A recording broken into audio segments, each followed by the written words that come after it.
हाय everyone, सभी का warm welcome है Y T your English tutor पे। एक स्पेशल एक्सरसाइज करेंगे आज। टाइम्स ऑफ इंडिया से एक एडिटोरियल को पढ़ने वाले हैं जो बेस्ड है भारत में डॉग्स की ब्रीड पे। जो कुत्तों की नस्लें आपको गली में देखने को मिलती है, येलो कलर का डॉगी, वाइट कलर का या ब्लैक कलर का, ये डॉगीज़ कहाँ से आए हैं, इनमें और विदेशी कुत्तों में क्या फ़र्क है, और इन डॉगीज़ की बदहाली का कौन जिम्मेदार है। चलिए शुरू करते हैं। इंटरेस्टिंग इन्फॉर्मेटिव आर्टिकल है, आपका क्विज दिखा रहा हूँ आज का। 6-7 क्वेश्चंस आपके सामने हैं। आर्टिकल को सिर्फ पढ़ने में मत बिजी हो जाना, ट्रांसलेशन के साथ में ऊपर कॉम्प्रीहेंशन के क्वेश्चंस को भी सॉल्व करना है। नीचे ग्रामर वोकैब के क्वेश्चंस आपको मिलेंगे, जो मैं चीज़ें बताऊँ उनको अप्लाई करना है। चलिए सॉल्यूशंस क्लास के लास्ट में करवाऊंगा क्विज के। अभी क्लास को शुरू करते हैं।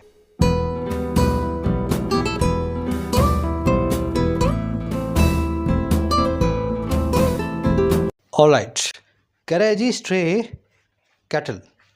देखिए स्ट्रे जो वर्ड है ना, आप हिंदी में दिन में 2 या 3 बार यूज़ करते हैं या आप किसी को यूज़ करता हुआ देखते हैं। स्ट्रे का मतलब होता है हिंदी में आवारा, अबैंडन्ड, होमलेस, वेंडरिंग, भटकता हुआ। और जी कैटल जो वर्ड है इंग्लिश में, इसका मतलब होता है क्या, जानवर। तो आर्टिकल का टाइटल ये हो गया जी, आवारा जानवर। अब इस कैटल वर्ड पे मैं फिर से आऊँगा, एक बार अपने थोड़ा सा फ्लो बनाते हैं। देखें टाइटल पैराग्राफ क्या कहना चाह रहा है आवारा जानवरों के लिए। कह रहा है जी, by prioritising Indian breeds of dogs over exotic ones as pets, you have a companion, fewer stray cattle and less illicit trade. कह रहा है जी प्रायोरिटाइज करके, प्राथमिकता देके। प्रायोरिटाइज एक वर्ब है इंग्लिश में, इसका मतलब होता है किसी चीज़ को प्रेफरेंस या प्राथमिकता या प्रायोरिटी देना। कह रहे हैं जी अगर आप ये काम कर लेते हैं ना, प्राथमिकता देने का, और किसको, भारतीय नस्लों को, कुत्तों की, डॉग्स की, और किन के ऊपर देनी है प्राथमिकता, प्रायोरिटाइज करना है, ओवर लगा के बता रहा है, विदेशी नस्लों के, एक्सोटिक वंस के। एक्सोटिक मतलब विदेशी जो बाहर से लाए जाएं, और वंस यहाँ पे है ब्रीड्स के लिए। कह रहे हैं जी विदेशी नस्लों के ऊपर भारत की नस्लों के कुत्तों को अगर आप प्राथमिकता दे दें, और किस तौर पे भाई, पालतू जानवर के तौर पे, पेट्स के तौर पे, एज पेट्स, तो इससे क्या होगा, इससे 3 चीज़ें होंगी। एक तो आपको मिल जाएगा एक दोस्त, दूसरा आपकी गली में हो जाएंगे आवारा जानवर कम, फ्यूअर स्ट्रे कैटल, और तीसरा विदेशी नस्लों के कुत्तों का इलिसिट ट्रेड जो है बंद हो जाएगा, गैर कानूनी व्यापार भी बंद हो जाएगा। आ रही बात समझ में। तो ये 3 फायदे गिना रहा है आपको कि अगर कोई कुत्ता लाना है घर में पेट बना करके, तो आप किसी इंडियन ब्रीड के डॉग को ही घर पे लाएं, ताकि बाहर के ब्रीड वाले कुत्ते को ला करके उसका इलिसिट ट्रेड भी रुका जाए, गली में कुत्ते भी कम हो, और आपको आपका दोस्त भी, कंपेनियन भी मिल जाए। सेंटेंस बड़ा आसान है, सब्जेक्ट है आपका यू, वर्ब है इसकी हैव। अब बाकी के वर्ड्स देखेंगे। एग्जॉटिक, एग्जॉटिक का मतलब होता है जी बाहर से लाया हुआ, और ऐसा नहीं है जी बांग्लादेश से ले आए, कुछ पाकिस्तान से ले आए। जनरली एग्जॉटिक का मतलब होता है हमारी कंट्री में जो अवेलेबल नहीं है, उससे अच्छी क्वालिटी का, उससे बेहतर क्वालिटी का। समझ गए, कहीं बाहर से भी लाया जाए और उससे बेहतर क्वालिटी का भी हो। एग्जॉटिक परफ्यूम्स हो सकते हैं, एग्जॉटिक कुछ भी हो सकता है, समझ गए ना, अच्छा और बेहतर क्वालिटी का बाहर से लाया हुआ। प्रायोरिटाइज करना मतलब प्राथमिकता देना। इलिसिट का मतलब होता है जी क्या, गैर कानूनी या इलीगल। अब ये जो कैटल वर्ड है ना, यहाँ जो लिखा हुआ है, इस पे मैं आपका नज़र जो है ध्यान डालूंगा। ध्यान से देखना इस वर्ड को, कैटल को। सबसे पहली चीज़, कैटल वर्ड जो है ना, ये यूज़ किया जाता है गाय, भैंसों और सांड के लिए, ठीक है, काऊ, ऑक्स या बफेलोज के लिए। ये वर्ड कुत्तों के लिए यूज़ नहीं होता, यहाँ पे यूज़ किया गया है, लेकिन किया जाना नहीं चाहिए। गाय, सांड और भैंसों के लिए, बोवाइन्स के लिए, इनको बोवाइन भी बोलते हैं, वन वर्ड आप यूज़ करते हैं वर्ड कैटल। अच्छा, फिर कुत्तों के लिए क्या यूज़ करते हैं वर्ड जी, जो डॉग्स हैं ना, और वुल्स हैं जो भेड़िए हैं, और जो फॉक्सेस हैं जो भी इसी परिवार की हैं, मतलब जो लोमड़ियाँ हैं, तो ये लोमड़े, लोमड़ियाँ और कुत्ते और भेड़िए सब के सब कहलाते हैं कैनाइन। ये 2 वन वर्ड्स अपने दिमाग में बिठा लो। और भी होते हैं, फेलाइन भी होते हैं, ओवाइन भी होते हैं, वो ठीक है वन वर्ड वाली क्लास में कर लेंगे। बोवाइन और कैनाइन 2 बड़े कॉमन से वन वर्ड्स हैं, आपको याद होने चाहिए, ठीक है। काओ फैमिली का होगा तो बोवाइन, डॉग फैमिली का होगा तो कैनाइन। तो अगर इस टेक्निक से देखा जाए, अगर इस लिहाज से देखा जाए, तो कुत्तों के लिए आर्टिकल बना हुआ है, यहाँ पे कैटल की जगह कैनाइन लिखा हुआ होना चाहिए। अब इस कैटल वर्ड पे और नज़र डालो, इस पर एक बहुत प्यारा ग्रामर रूल बनता है। इंग्लिश में 5-6 ऐसे वर्ड्स हैं जो आपको देख करके लगेंगे कि ये सिंगुलर है, लेकिन ये वर्ड्स हमेशा प्लूरल होते हैं, और प्लूरल ही वर्ब लेते हैं अपने लिए। अब ये वर्ड्स आपके सामने लिख दिए गए हैं। कैटल का मतलब होता है जी बहुत सारे जानवर जो पालतू हों, किसी एरिया में 50 भैंसें खड़ी हैं तो वो कैटल ही है, इसके आगे एस लगाने की ज़रूरत नहीं है।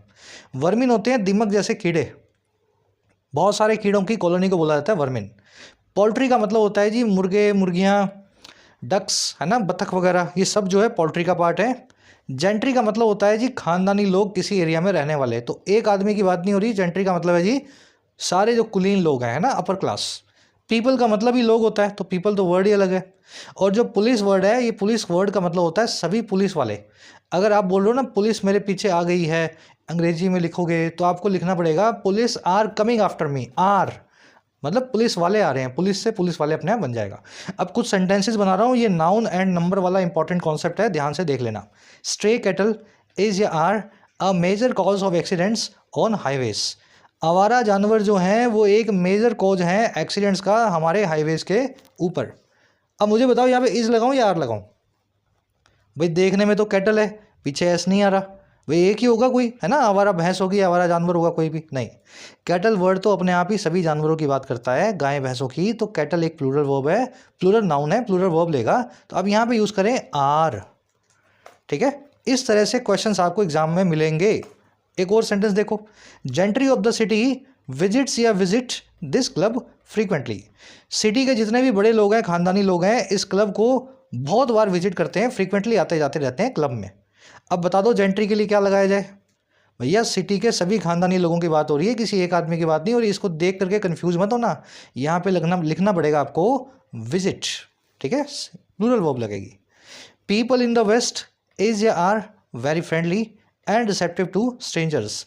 जो पीपल हैं वेस्ट में, जो लोग हैं पश्चिमी देशों में, वो बहुत ही फ्रेंडली या दोस्ताने होते हैं और स्ट्रेंजर्स के लिए रिसेप्टिव होते हैं, अनजान लोगों से बड़े घुलने मिलने वाले होते हैं। सच बात है ये, है ना, वेस्ट में आपको ऐसे ही लोग मिलेंगे।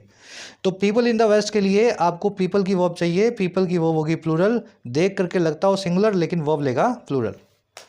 अब पीपल से जुड़ा हुआ एक कॉन्सेप्ट और करवा रहा हूँ, कभी दिख जाए तो ऐसा मत सोचना कि सर ने बताया नहीं था ये वाला। कभी कभी पीपल के आगे आपको अ या एन लगा हुआ मिलेगा। ठीक है, अ या एन लगा हुआ मिलेगा। Russians are a people with kind heart.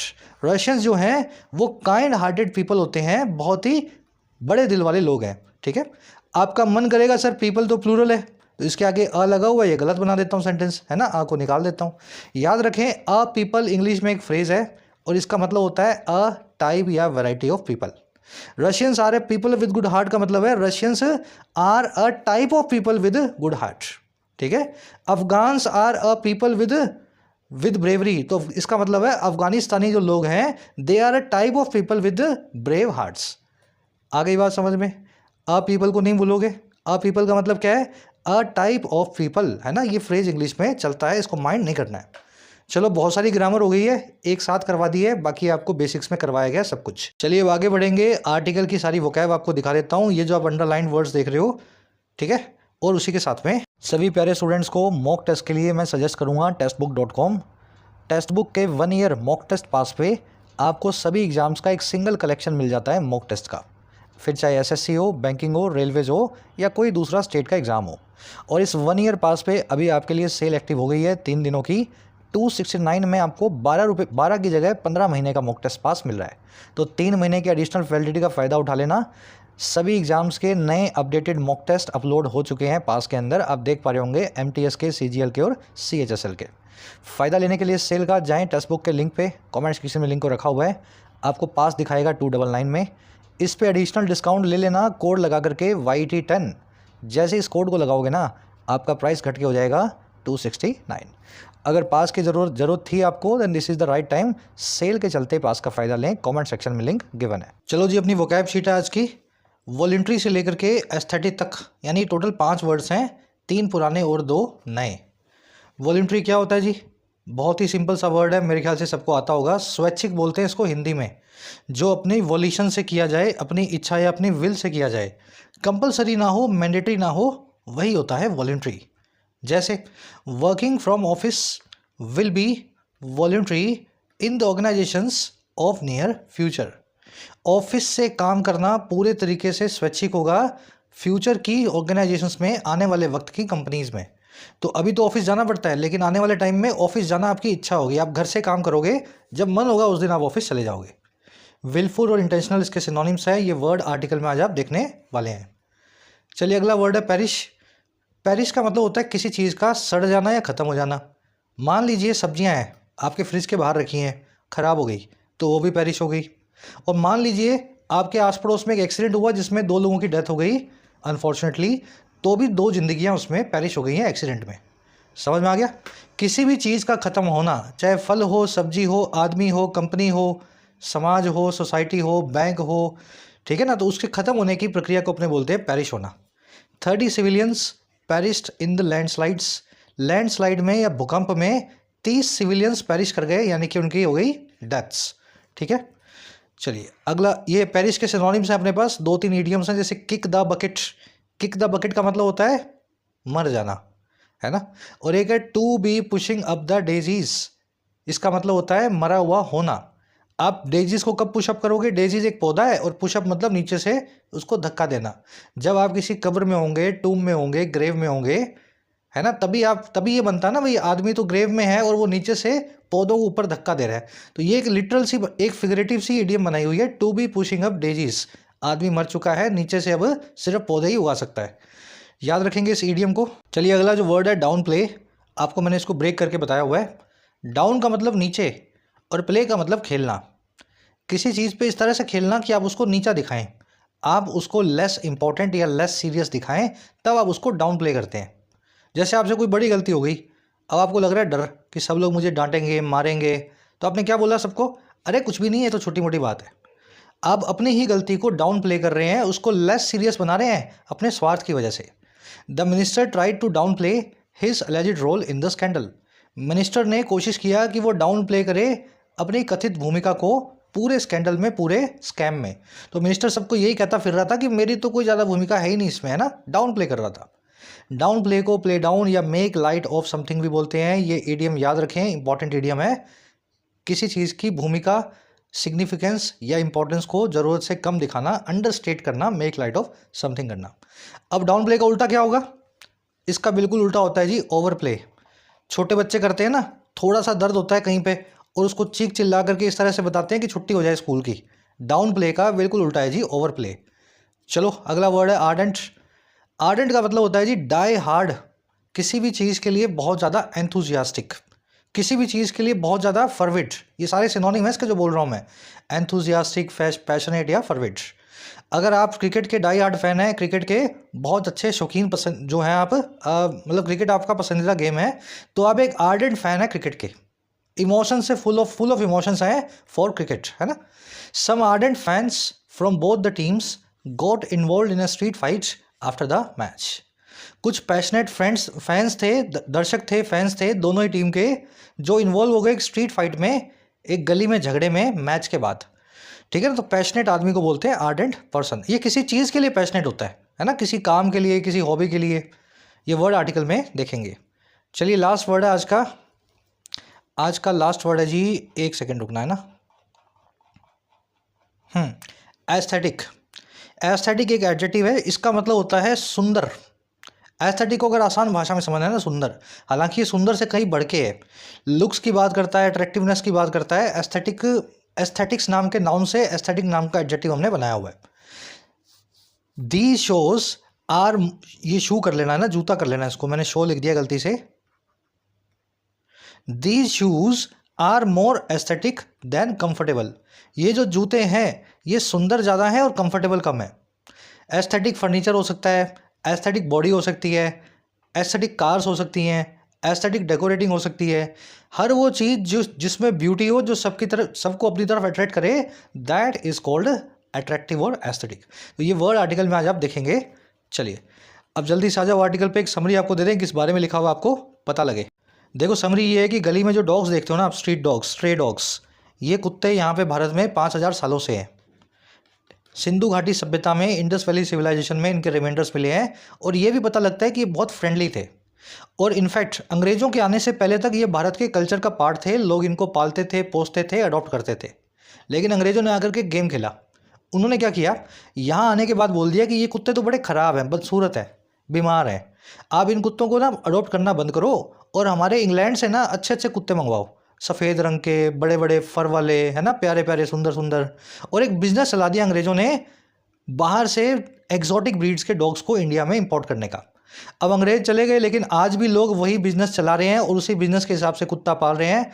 कुत्ते को दोस्त कम और एक एस्थेटिक ऑब्जेक्ट की तरह ट्रीट किया जाता है कि मेरा कुत्ता है ना सबसे सुंदर हो मोहल्ले के अंदर। तो ये जो है इन कुत्तों की जो है हमारे इंडियन डॉग्स की एक अनफॉर्चुनेट बात है। अब ये गलियों में धक्के खा रहे हैं और हमारा आर्टिकल बता रहा है कि यहीं के कुत्ते हैं, इनको इनका हक दो।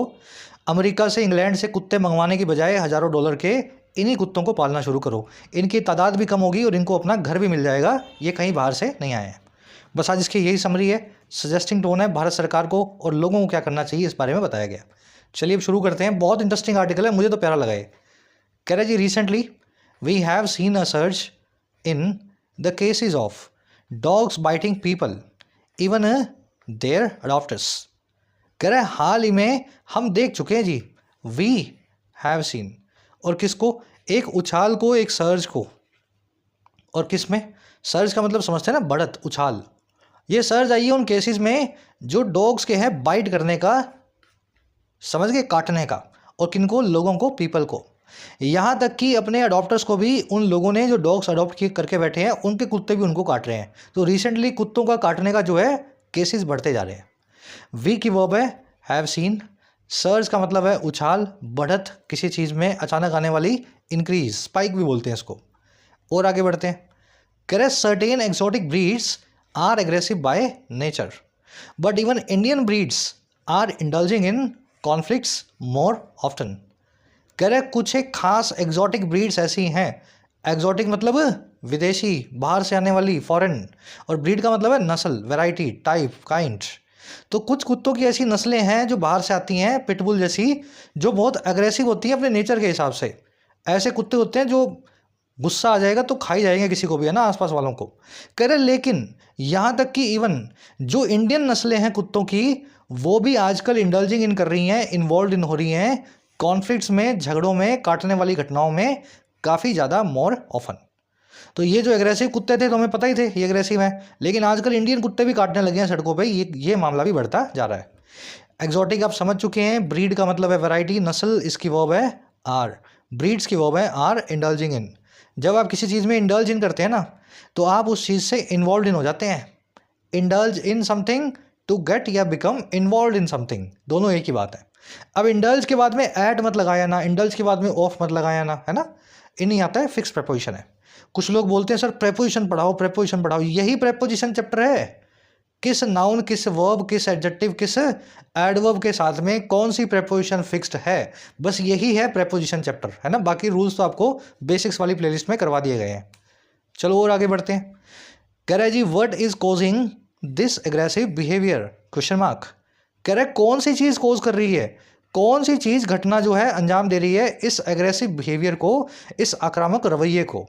सवाल पूछा गया है, लास्ट में क्वेश्चन मार्क लगा हुआ है। सेंटेंस वर्ड से शुरू हो रहा है, WH वर्ड से। What, why, where, how, how भी WH वर्ड है, जिसमें WH तो नहीं आ रहा, लेकिन ये हाउ भी WH वर्ड ही कहलाता है। ये सभी के सभी जो एडवर्ब्स हैं क्वेश्चन को पूछने के लिए यूज़ की जाती हैं, और इनकी निशानी ये है कि ये अपने बिल्कुल बाद में हेल्पिंग वर्ब को ले लेती हैं। तो वर्ड के बाद में इस देखा ना तो आप समझ गए सवाल पूछा है, क्वेश्चन मार्क लगाना जरूरी है। चलो और आगे बढ़ते हैं। क्या इस केस में प्रोनाउन है ये। कह रहे जी, ardent animal lovers suggest that we adopt Indian breeds as a solution. कह रहे बहुत ही पैशनेट जो एनिमल लवर्स है ना, जो प्यार करते हैं एनिमल से, वो ये सजेस्ट करते हैं हमें कि हम लोग अडॉप्ट करें इंडियन ब्रीड्स को, भारत के कुत्तों की नस्लों को, इस पूरे मामले के सोल्यूशन के तौर पे। आर्डेंट आप समझ चुके हैं, बहुत ही पैशनेट हो, बहुत ही फरविड हो। एनिमल लवर्स की वर्ब है सजेस्ट, वी की वर्ब है अडॉप्ट। अब आ जाओ सेकंड पैराग्राफ में और बढ़ाते हैं आगे कहानी को। अब इंडियन कुत्ते का हुआ क्या।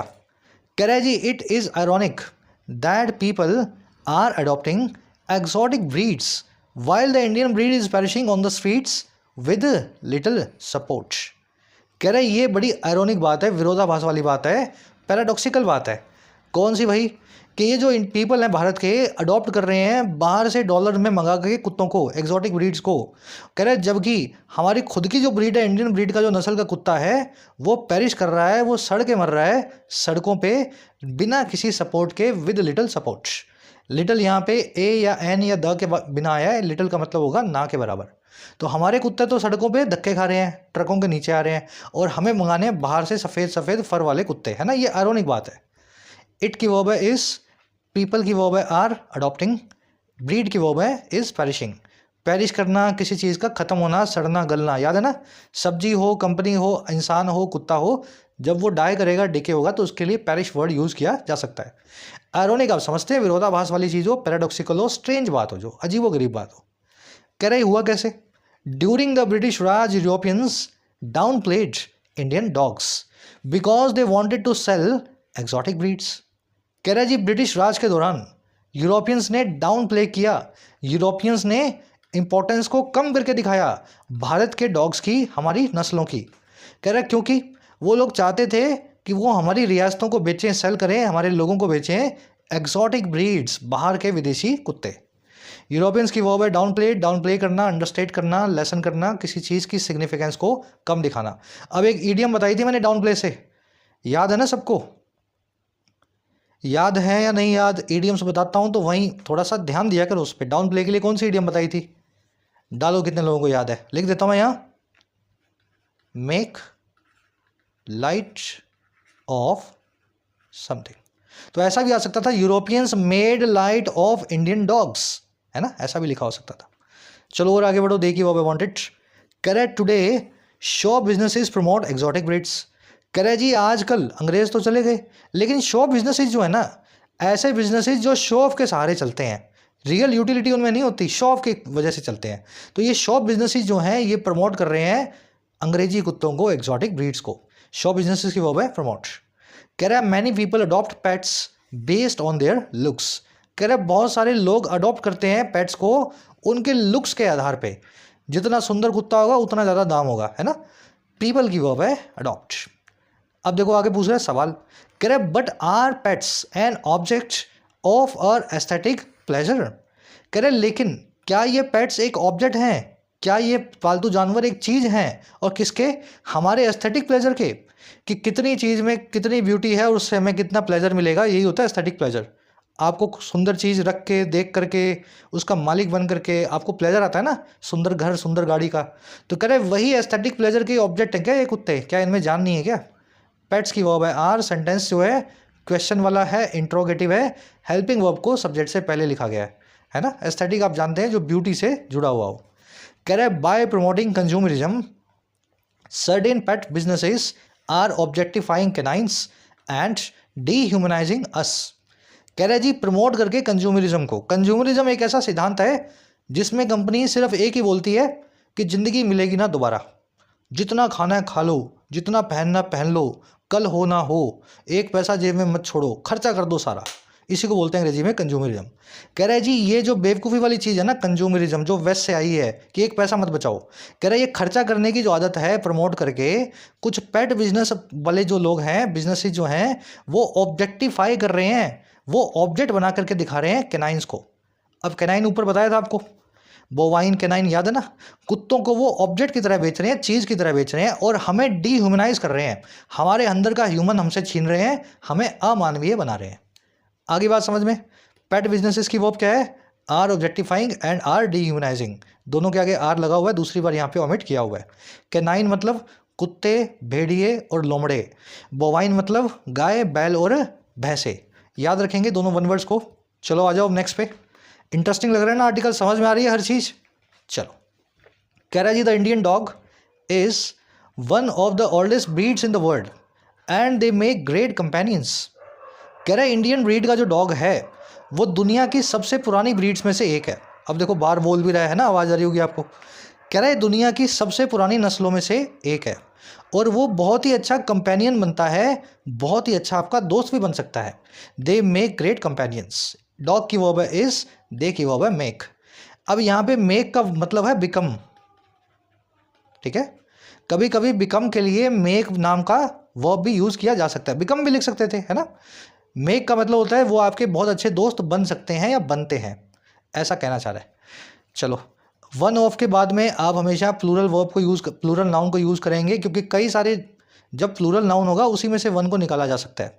तो one of the oldest breeds है ना, one of the smartest boys, one of the tallest girls, यहाँ पे प्लूरल नाउन आना जरूरी है अगर वन ऑफ लग गया है। चलो और आगे बढ़ते हैं। कह रहा है जी remains of the Indus valley civilisation and the Bhimbetka caves have evidence of them being friendly. कह रहा है जो बचे कुचे अंश हैं, जो रिमेन्स है, जो मलबा है, रिमेन्स का मतलब है रिमाइंडर, जो बचा कुचा जो आपको मिल रहा है ना इंडस वैली का, वो रिमेन्स है।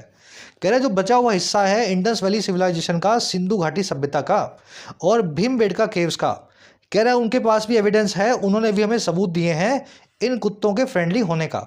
तो इतने पुराने कुत्ते हैं ये, इंडस वैली सिविलाइजेशन में काफ़ी दोस्ताना तरीके से इंडियंस के साथ में ये रहते थे।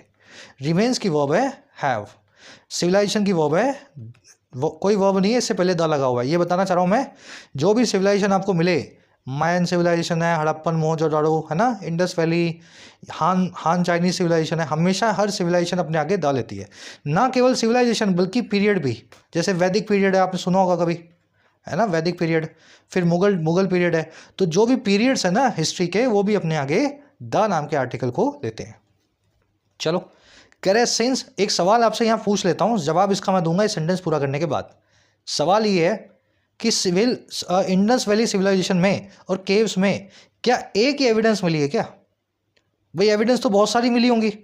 इंडस वैली सिविलाइजेशन कोई मतलब एक घर तो था नहीं उसमें, पूरे शहर थे, हड़प्पा मोहनजोदड़ो इंडिया में, पाकिस्तान में। तो केव्स में भी एविडेंस मिली, तो यहाँ पे एविडेंसेस क्यों नहीं लिखा हुआ, बहुत सारी एविडेंस मिलने के बावजूद? तो सिंपल सा इसका जवाब है, एक बार खोजो अपने नोट्स में, जिनको याद है डालना कमेंट्स में, अभी मैं कॉन्सेप्ट आपको करवा देता हूँ। कह रहे since they have evolved here they are better suited to the environment. कह रहे क्योंकि ये कुत्ते इवॉल्व हुए हैं यहीं पे, ये पैदा और विकसित हुए हैं यहीं भारत में, वो बेटर सूटेड हैं और अच्छे से कंपैटिबल हैं हमारे इन्वायरमेंट के हिसाब से। यहीं पैदा हुए हैं तो हमारे इन्वायरमेंट के हिसाब से ही होंगे ना, ना इनको ज़्यादा सर्दी लगती है ना इनको ज़्यादा गर्मी लगती है। दे की वर्ब है हैव इवॉल्व्ड, दे की वर्ब है आर। सूटेड के बाद में टू लगा के बताते हैं, जो भी चीज़ के लिए आप सूटेड हो, जिस भी चीज़ के लिए कंपैटिबल हो। कह रहे this not only reduces the ecological footprint but also reduces the cost of living, as we do not have to spend much on food, health, grooming and air conditioning for them. कह रहे इनका जो suited होने का काम है ना केवल ये कम कर देता है इनके इकोलॉजिकल फुटप्रिंट को। अब भैया इकोलॉजिकल फुटप्रिंट होता क्या है, मैं आपको भी समझा दूंगा, अभी समझ लो एक चीज़ होती है ये, है ना। तो कह रहा है जी ये चीज़ ना केवल कम कर देती है इनके इकोलॉजिकल फुटप्रिंट को, जो कि एक अच्छी बात है, बल्कि साथ ही साथ ये कम करती है इनके रहन सहन के खर्चे को, कॉस्ट ऑफ लिविंग को। अच्छा क्यों भाई? कह रहा है क्योंकि हमें स्पेंड नहीं करना पड़ता बहुत कुछ इनके खाने पे, इनके स्वास्थ्य पे, इनके सजने संवरने पे, या फिर इनकी एयर कंडीशनिंग पे। तो बाहर से कुत्ता लाए हो, वो तो ठंडे प्रदेश का है, यहाँ पे गर्मी बहुत है, फिर आपने उसको एसी में रखा हुआ है ना, तो ये खर्चे हमारे यहाँ कुत्ते जो पड़े हैं ना, इनके साथ में एसोसिएटेड नहीं है। दिस की वर्ब है रिड्यूसेस, और दिस की दूसरी वर्ब है अगेन रिड्यूसेस। वी की वर्ब है डू नॉट हैव। एज यहाँ पे बता रहा है क्योंकि की बात करने वाला है ना, एज यहाँ पे बिकॉज की बात कर रहा है। एक वीडियो मैंने करवा रखी है यूट्यूब पे, एज के सभी यूजेस, उस वीडियो को देखोगे तो एज का एक यूज ये भी आता है, बिकॉज की बात भी एज करता है। चलो अब ये समझ लेते हैं इकोलॉजिकल फुटप्रिंट क्या होता है। देखिए फुटप्रिंट मतलब आपके फुट का प्रिंट, आपके कदमों की छाप, और इकोलॉजिकल मतलब एनवायरमेंटल। जिस एरिया में आप रहते हो ना, वहाँ अपने फुटप्रिंट आप छोड़ते हो। कदमों की छाप का मतलब ये नहीं है आप चलते हो तो पैर छप जाते हैं, आप वहाँ पे रहोगे, वहाँ का खाना खाओगे, उस एनवायरनमेंट को थोड़ा सा अफेक्ट करोगे, चेंज करोगे अपने हिसाब से, है ना। आप वेस्ट भी प्रोड्यूस करोगे उस एनवायरनमेंट में, वो वेस्ट भी जाएगा। तो जितना आदमी जो जहाँ जैसे रहता है ना, वहाँ वैसा वो फुटप्रिंट बना के चलता है। अगर आप बहुत खाना खाते हैं तो आपका फुटप्रिंट बहुत ज़्यादा है धरती पे, है ना। आप कम खाना खाते हैं तो आपका फुटप्रिंट कम है। तो ये कुत्ते जब इनकी कॉस्ट ऑफ लिविंग ही नहीं है, बहुत कम है, ये हमारे एनवायरनमेंट के हिसाब से हैं, तो इनका फुटप्रिंट बहुत कम होगा, है ना। बाहर से कुत्ता लाए हो, वो गर्म अफ्रीका का उठा के ले आए आप, यहाँ पे सर्दी का माहौल है, फिर उसको क्या आपने अंगीठी ला के रखी हुई है उसके सामने, तो वो फुटप्रिंट बढ़ाता जा रहा है अपना इस एनवायरनमेंट के अंदर। तो इनका फुटप्रिंट कम है, ये एनवायरनमेंट को ज़्यादा नुकसान नहीं करते। समझ गए? तो burden on environment is called environmental या इकोलॉजिकल फुटप्रिंट। चलो आज के क्विज में क्वेश्चन आपसे पूछा गया है। कह रहे जी moreover it sounds more ethical to keep pets in a suitable natural environment. कह रहा है जी इन भी सब चीज़ों के ऊपर मोर ओवर का मतलब होता है जो मैंने बता दिया ना उससे भी और ज़्यादा, मोर प्लस में ओवर। कह रहे जी आगे तो बात ये बताऊँ आपको मैं कि ये चीज़ साउंड करेगी, सुनने में भी अच्छी लगेगी, ये ज़्यादा एथिकल लगेगी। एथिकल का मतलब है नैतिक, कि आप कीप करें, रखें एक पालतू जानवर को उसके सूटेबल नेचुरल एनवायरनमेंट में जहाँ पे वो रहने का आदी है। आई बात समझ में? इट की वर्ब है साउंड्स। चलिए मोर ओवर आप समझ गए ना, besides, additionally, further more, on the top of that, additional information देता है मोर ओवर। चलो ऊपर आएंगे इस कॉन्सेप्ट पे जो आपसे पूछा था। देखो ये है कॉन्सेप्ट नाउन और नंबर का। बहुत सारे ऐसे नाउन्स हैं जो देखने में आपको लगेगा कि प्लूरल बनाए जा सकते हैं, लेकिन वो होते हैं अनकाउंटेबल। ना बनता है उनका प्लूरल ना उनका सिंगुलर, वो अनकाउंटेबल नाउन है। Evidence, equipment, artillery, software, hardware, information, bread, news, paper. तो ये कॉन्सेप्ट हफ्ते में 2 बार हो जाता है, तो पिछली कोई क्लास चला लो, 7 8 10 दिन होगी, ये कॉन्सेप्ट आया होगा। ये अगली 10 क्लासेज में फिर से डिटेल में आ जाएगा। जिन लोगों ने पढ़ा हुआ है उनको ऑलरेडी आता होगा, रिवाइज आपका मैंने करवा दिया। तो एविडेंस चाहे कितनी भी हो जाए, चाहे 10,000 एविडेंस हो जाएं, सबूत कितने भी हो जाएं, उन सभी सबूतों के ग्रुप को एविडेंस बोला जाता है। इसलिए एविडेंस के आगे कभी भी एस नहीं लगेगा, इसमें कई सबूतों को आप ऑलरेडी ले चुके हैं। चलो आगे बढ़ेंगे नेक्स्ट पैराग्राफ पे। नॉट ओनली बट ऑल्सो के बाद में एक टाइप ऑफ वर्ड आएगा। यहाँ नॉट ओनली के बाद में रिड्यूसिस आ रहा है, बट ऑल्सो के बाद में रिड्यूसिस आ रहा है, लेकिन ऐसे केस में रिड्यूसिस को नॉट ओनली से पहले रख देना चाहिए था। आई बात समझ में? This reduces not only ecological footprint but also the cost of living. Reduces दोनों जगह आ रहा है ना, नॉट ओनली बट ऑल्सो के बाद में, तो आप रिड्यूसिस को नॉट ओनली से पहले शिफ्ट करें, है ना इस केस में। चलो टाइम्स ऑफ इंडिया वाले गलतियां खूब करते हैं आर्टिकल्स में। कह रहा है lot of illicit animal trade happens triggered by the demand of exotic breeds. कह रहे जी बहुत सारा गैर कानूनी जानवरों का व्यापार जो होता है वो ट्रिगर्ड बाय होता है, वो उकसाया गया होता है, या वो समझ गए ना, इंसाइट इंस्टिगेटेड होता है डिमांड के द्वारा, है ना, मांग के द्वारा एक्सोटिक ब्रीड्स की। क्योंकि हमें पामेरियन चाहिए, इसीलिए कोई आदमी इलीगली पामेरियन भारत में लेके भी आ रहा है। यही होता है इलिसिट एनिमल ट्रेड। ट्रेड की वर्ब है हैपन्स, ट्रिगर्ड मतलब उकसाया हुआ, कोज्ड, इंसाइटेड, है ना। कह रहे they suffer various health issues as they are pure bred. कह रहे वो कुत्ते जब भारत में आते हैं हज़ारों डॉलर में, फिर वो हेल्थ इश्यूज को सफ़र करने लगते हैं क्योंकि वो प्योर ब्रेड होते हैं। अब ये क्या होता है जी प्योर ब्रेड? इनकी ब्रीड बिल्कुल प्योर होती है, इनको किसी दूसरी ब्रीड के साथ में मिक्स नहीं करवा करके लाया जाता। या तो भारत में लाओ फिर इनकी ब्रीड को मिक्स कर दो हमारे कुत्तों के साथ में, फिर यहाँ पे प्यार से रह लेंगे, हेल्थ इशू नहीं होंगे। लेकिन इनकी ब्रीड तो है स्विट्ज़रलैंड की, स्विट्ज़रलैंड के एनवायरनमेंट के हिसाब से है। अब आप इसको रख करके बैठे हो कानपुर में, है ना, तो ये प्योर ब्रेड है, स्विट्ज़रलैंड की ब्रीड है, आप यहाँ लाते हो तो हेल्थ इशूज इसको होने वाले हैं। चलो कह रहा है our relationship with pets is tilted in our favour but we should strive for a relationship that helps us both. कह रहा है हमारा रिश्ता जो है पालतू जानवरों के साथ में वो टिल्टेड है हमारे फेवर में, वो हमारे फेवर में झुका हुआ है। हम जानवर को पालतू बना के रखते हैं, हम उसको खाना देते हैं, है ना, हमारा उसके ऊपर अधिकार बना हुआ है। कह रहे बावजूद इसके हमें स्ट्राइव फॉर करना चाहिए, इस चीज़ को करने की कोशिश करनी चाहिए। और किस चीज़ को पाने की कोशिश करनी है? एक ऐसे रिश्ते को जो मदद करता है हम दोनों को। तो क्योंकि अब आपका वो पालतू जानवर है तो उससे आप उल्टे सीधे काम मत करवाओ, ऐसी रिलेशनशिप बनाओ कि वो भी आराम से रहे और आप भी आराम से रहो। रिलेशनशिप की वर्ब है इस, टिल्टेड इन आवर फेवर का मतलब है हमारे तरफ झुकी हुई रिश्ता है ये, हम इस रिश्ते में ज़्यादा डोमिनेटेड हैं कुत्तों के साथ। वी की वर्ब है should strive for. Strive for, seek for, सबका मतलब होता है किसी चीज़ को पाने की कोशिश करना। लेकिन याद क्या रखना है, स्ट्राइव के बाद में फॉर आएगा, सीक के बाद में फॉर नहीं आता, ठीक है। चलो कह रहा है जी sentiocentrism is about placing all sentient beings on the same plane as oppose to anthropocentrism. कह रहा है जी सेंटियोसेंट्रिज्म की जो विचारधारा है जो इंडिया में बहुत चलती है, सेंटियोसेंट्रिज्म जो है ना, ये है प्लेस करने का नाम सभी के सभी जीवों को, सेंटिएंट बींग्स को। सेंटिएंट बींग्स वो हैं जिनमें कुछ जान है या कोई फीलिंग रखते हैं। तो कह रहा है ये जो विचारधारा है, आइडियोलॉजी है, ये है सभी जान रखने वाले जीवों को सेम प्लेन पे रखने वाली, सेम प्लेटफॉर्म पे लाने वाली। और किसके उल्टे में? एंथ्रोपोसेंट्रिज्म के जो वेस्टर्न फिलॉसफी है, इसका मतलब होता है कि एंथ्रोप यानी ह्यूमन जो है वो सेंटर में है, सबसे इंपॉर्टेंट है। आ रही बात समझ में? तो हम सेंटियोसेंट्रिज्म को फॉलो करते हैं इंडियंस। हमारे लिए हर चीज़ इंपॉर्टेंट है जिसमें जान है, ह्यूमन इंपॉर्टेंट सबसे ज़्यादा नहीं है ना। तो सेंटियोसेंट्रिज्म को फॉलो करते हो तो एंथ्रोपोसेंट्रिज्म पे मत जाओ जिसमें इंसान को इंपॉर्टेंट बताया, बाकी सबको इंसान का गुलाम बताया। कह रहा है जी hence we must make decisions based on these factors and not just on looks. कह रहा है इस प्रकार से हमें लेना चाहिए इन डिसीजंस को, और किसके आधार पे? इन फैक्टर्स के हिसाब से, ना केवल सिर्फ लुक्स के हिसाब से, कुत्ते की शक्ल के हिसाब से।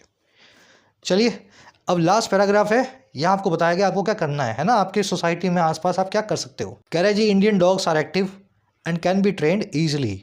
कह रहे हैं इंडिया के कुत्ते जो हैं बिल्कुल भी आलसी नहीं है, इंडियन डॉग्स जो ब्रीड्स हैं बहुत एक्टिव हैं और बड़ी आसानी से ट्रेन भी की जा सकती हैं। डॉग्स की वर्ब है आर एंड डॉग्स की वर्ब है कैन बी ट्रेंड। कह रहे हैं but not all people can adopt pets. कह रहे हैं लेकिन ये बात भी सच है कि नॉट ऑल, सभी नहीं, नॉट ऑल सभी नहीं, सभी लोग नहीं, पीपल नहीं अडॉप्ट कर सकते कुत्तों को। तो सबके बस का तो नहीं है कुत्ता पालना। पीपल की वर्ब है कैन अडॉप्ट। ये नॉट ऑल का मतलब होता है सभी के सभी नहीं। ये मैं करवा देता हूँ कौन सा टेस्ट पे। कह रहा है still they can take care of those on the streets. कह रहा है फिर भी हम लोग जो पाल नहीं सकते ना, टेक केयर कर सकते हैं उनकी जो सड़कों पे पड़े हैं आवारा कुत्ते हैं। कह रहा है in fact keeping animals confined in homes all the day या all the time takes a toll in their physical and mental health। कह रहा है जी सच बात तो ये है, कीप करना या बनाए रखना एक जानवर को सीमित या लिमिटेड, किसमें? घरों में। और कब? हर वक्त। कह रहे ये जो काम है ना, ये काम ही अपने आप में टेक अ टोल करता है, बुरा प्रभाव छोड़ता है, डैमेज करता है उन जानवरों की फिजिकल और मेंटल हेल्थ को। ये घूमने के लिए बने हैं, आपके सोफा पे सोने के लिए नहीं बने हैं, है ना। कीपिंग की वर्ब है टेक्स अ टोल। कन्फाइंड का मतलब है सीमित, चार दीवारी में बंद। एनक्रोज्ड है ना, सर्कमस्क्राइब्ड, रिस्ट्रिक्टेड।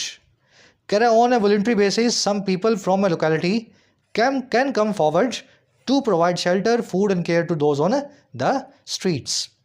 कह रहा है जी एक वॉलंटरी बेसिस पे, स्वैच्छिक आधार पे, वॉलंटरी आप देख चुके हैं, out of will, out of violation. कह रहे हैं स्वैच्छिक आधार पे भी कुछ लोग किसी लोकेलिटी से, किसी एरिया से कम फॉरवर्ड कर सकते हैं, आगे आ सकते हैं, ताकि वो प्रोवाइड करें शेल्टर को, फूड को और केयर को। और किन को? उनको जो हैं सड़कों पे ऑन द स्ट्रीट्स। आगे बात समझ में। पीपल की वर्ब है कैन कम। यहाँ पे दोज जो है ना गलत लिखा हुआ है। दोज का मतलब यहाँ पे आदमी भी हो सकता है और कुत्ते भी हो सकता है, क्योंकि ये पीपल से शुरू हुआ ना sentence. People should come forward to take care to those on streets, तो ये दोज पीपल भी हो सकता है। तो अगर सही सेंटेंस बनाना हो तो मुझे लिखना चाहिए care to those dogs on the streets, है ना।